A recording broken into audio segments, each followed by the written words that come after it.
Sabi nila, wala ka pa namang anak, wala ka pang asawa. Bakit parang pagod na pagod ka? Alas 7 pa lang ng umaga, gising na. Commute, trabaho, deadlines, expectations. Tahimik lang ako, hindi ako nagrereklamo.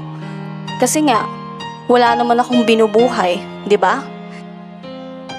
Pero minsan naiisip ko, kailangan ba may pamilya akong sinusuportahan para valid yung pagod ko? That day, hindi ko kinaya. Umuwi ako, humiga, tapos biglang napabulong, Lord, pagod na ako.